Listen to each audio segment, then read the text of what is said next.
Hey everyone, Namaste and welcome to yet another Azure Stack Christmas series on Lisa at the Edge. And what a fantastic year it's been. Ever since the pandemic struck us in 2020, there has been a significant transformation in everything that we do, probably in the history of human life. The way we work, the way we are connected today is so different. And so has been really the technology stack, and technology has evolved over the last year, probably much faster than it did in the last 5 years. Hybrid cloud in general, probably has played a pivotal role in this transformation. And the testimony to that is the recent Microsoft Ignite announcements. So what we're going to do is, in this series, we're going to look at some of those, great announcements that were made, and also some of the, wonderful features that were actually added to Azure Stack HCI in general. And my name is Jayant. I work as a senior engineering technologist in Team Geos for Dell Technologies. So today, I'm going to be talking about probably the most sought after feature that customers have been clamoring for quite some time now is the native disaster recovery solution using the concept known as stretch clustering. In this episode, basically I am going to talk about what are some of the features of Azure Stack HCI stretch clustering, and also how Dell Technologies has transformed the stretch clustering into a differentiator. So the Azure Stack HCI stretch cluster solution for disaster recovery basically provides the automatic failover to restore the production workloads quickly without the need of manual intervention. Now, the technology that actually powers the stretch clustering is the concept known as storage replica, which was already available in the Windows Server 2016 editions. Now, if you look at some of the stretch clustering features, so stretch clustering is something that is natively available with Azure Stack HCI. So customers really don't have to invest in the third-party DR solutions.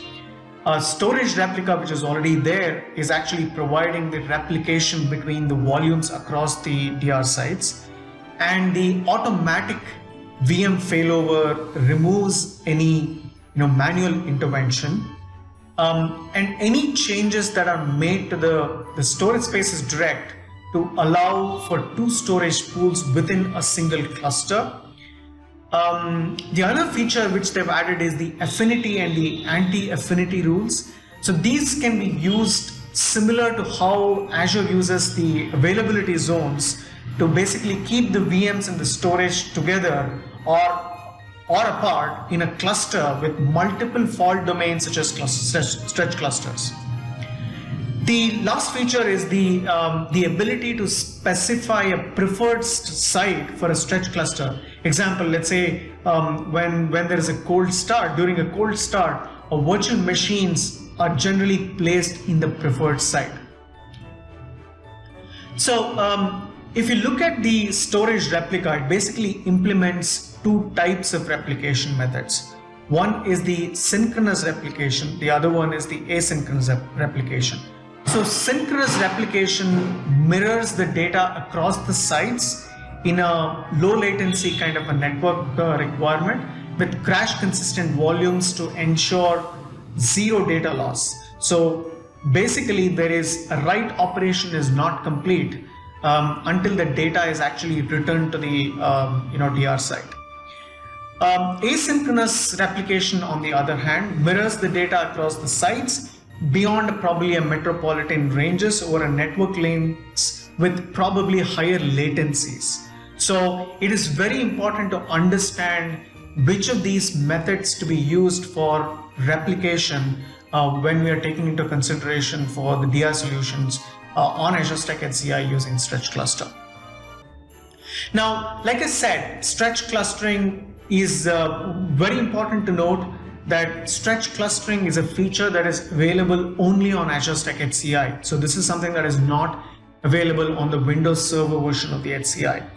And what we have done at Dell Technologies is we have transformed this into a great differentiator for our integrated systems. So we have created a detailed prescriptive reference architecture so that customers can go through that white paper and implement as is. So this reference architecture basically provides the guidelines on the solution, integration and the network architectures, so the clusters can be built and deployed in the right approach.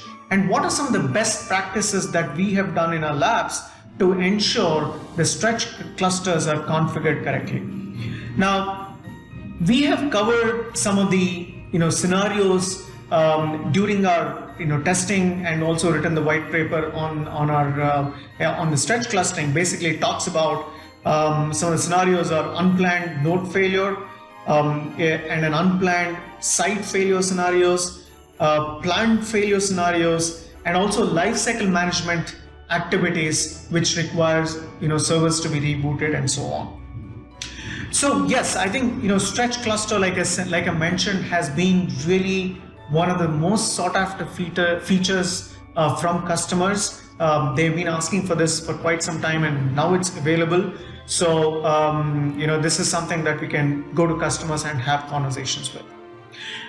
All right, so with that, I have come to the end of the presentation. If you have more questions, I've also provided the link for the white paper with the reference architecture, with the Dell Technologies differentiator on what are some of the best practices to configure stretch clustering. It's available, in this video as well. So please, I would encourage you to kind of go and have a look at it.